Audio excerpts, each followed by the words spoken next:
ఇక బీఆర్ఎస్ వైపు వస్తే అక్కడ ఉన్నటువంటి క్యాండిడేట్లు, గ్రామాలలో ఉన్నటువంటి క్యాండిడేట్లు నిలబడ్డటువంటి అభ్యర్థుల కన్నా మెరుగైనటువంటి అభ్యర్థులు,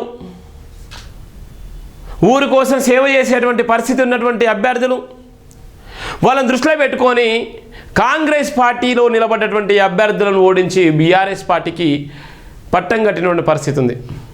అంటే గ్రామ పోరు ఎంత భయంకరంగా ఉందో మనం చూసిన నేపథ్యం. అందుకోసమే పోరు ముగిసింది, సేవ మిగిలింది. ఇక ప్రధానమైన ఏమున్నది, ఇక సర్పంచ్లకు వార్డు మెంబర్లకు సవాల్గా మారింది ఏంటి, ఇక సేవ చేయడమే. గ్రామంలో ప్రజలు ఓటేసి గెలిపించండి. ఇక గ్రామ ప్రజలు ఓటేసి గెలిపించిన తర్వాత ఇక చేయవలసిన బాధ్యత ఎవరు అంటే గ్రామ సర్పంచ్ది, వార్డు మెంబర్లది. వార్డు మెంబర్లు అక్కడ ఉన్నటువంటి వార్డును డెవలప్ చేసుకోవాలి.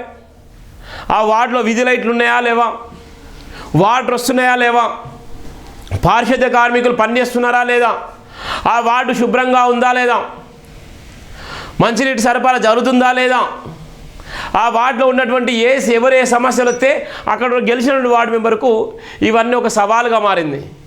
ఈ సవాలు సర్పంచ్గా గెలిచినటువంటి వ్యక్తికి ఎంతమంది అయితే వార్డు మెంబర్లు గెలిచిందో వాళ్ళందరూ పోయి కూడా సర్పంచ్కి ఫిర్యాదు చేసి నా వార్డులో ఇది వస్తలేదు అది వస్తలేదు అని చెప్పుకునేటువంటి పోరుగా ఈ అత్తాకోడళ్ళ పోరులాగా ఉండేటువంటి పరిస్థితి ఉంటుంది.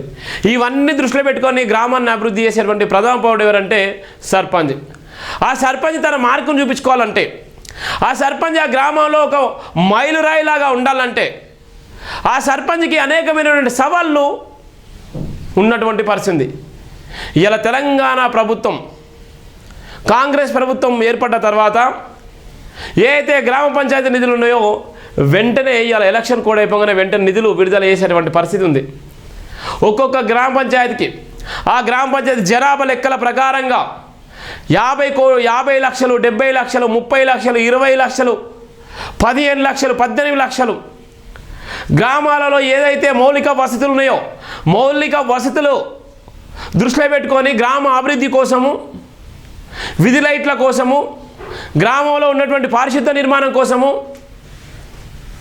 ఇవన్నిటికీ కూడా నిధులు వెంటనే రిలీజ్ చేయడానికి సిద్ధంగా ఉన్నటువంటి పరిస్థితి. అందుకోసమే ఇవాళ సేవ మిగిలింది, పోరు ముగిసింది.